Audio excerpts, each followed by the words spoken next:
Salut à tous, aujourd'hui on va parler de Jonah, c'est sorti chez 404 Comics, et ça c'est l'édition limitée avec une jolie jaquette que je vais vous présenter après. Alors Jonah, de quoi s'agit-il? C'est tout simplement l'œuvre de Chris et de Laura Samney, les couleurs sont de Matt Wilson.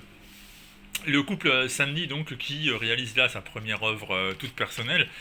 Alors, je vous le dis clairement d'emblée, ça se lit assez vite, ça se lit très bien, c'est pour un public à la fois jeune et à la fois beaucoup moins jeune. Bref, c'est pour tout le monde. Et puis surtout, voilà, un exemple de la raison pour laquelle on est tombé tout de suite à Red Dingue de ce Jonah, c'est les dessins qui sont absolument magnifiques. Alors vraiment magnifiques.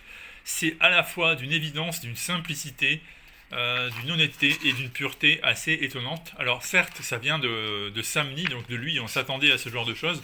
Samney, c'est un dessinateur que je qualifierais de sans fioriture. C'est-à-dire, il n'est pas là pour faire du photoréalisme ou pour faire de la peinture d'après le réel. Il est là pour créer son univers. Il est extrêmement doué pour la mise en page, pour le storytelling. C'est vraiment sa force. En quelques vignettes, sans beaucoup de paroles, il est capable de donner un sens et d'expliquer une histoire, de la faire vivre. C'est ça sa puissance quand il fait du super-héros traditionnel chez Marvel. Et puis c'est exactement la même chose qu'on retrouve chez Jonah, c'est-à-dire que il n'a pas besoin de beaucoup de didascalie, il n'a pas besoin de grandes explications qui n'en finissent pas. C'est surtout au niveau de l'émotion, au niveau de ce qui se dégage de chacune des vignettes, au niveau de la manière de raconter le dessin à travers les histoires. Donc là, on suit deux sœurs, Rainbow et donc Jonah. La seconde a disparu et la première est à sa recherche pendant très longtemps sans savoir ce qu'elle est devenue. Et puis quand elle la retrouve, eh ben, c'est pour se retrouver confrontée à un monde désormais peuplé de monstres qu'il faut éliminer pour pouvoir retrouver une chance de vivre normalement comme avant. Alors c'est une espèce de... Ça ressemble à un conte.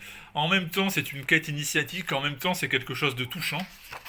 Et je répète, c'est assez étonnant parce que on n'arrive pas à vraiment à cerner pour qui c'est destiné, et tout simplement et probablement parce qu'en fait c'est destiné à tout le monde. C'est-à-dire qu'il n'y a personne qui restera insensible devant Jonah.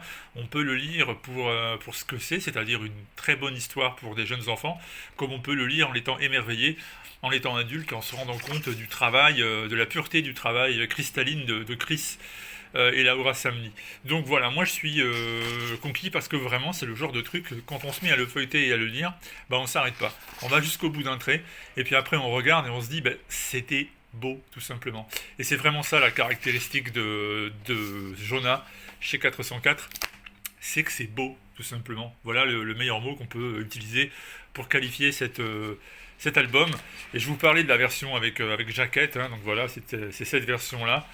Elle est très sympathique, cette petite jaquette. Du reste, l'album est très joli. C'est soigné et la qualité des pages, notamment la texture des pages, me plaît beaucoup. Je suis pas très page patinée, très fine. J'aime bien un peu là, il y a du grain, là où la couleur est rendue de manière parfaite, sans la moindre bavure, sans les moindres reflets. Et là, c'est du très beau. Bref, merci 404 pour ce volume qui, à n'en pas douter, est un des plus intéressants de la rentrée. Et ça s'appelle Jonah. Allez-y, précipitez-vous et à bientôt.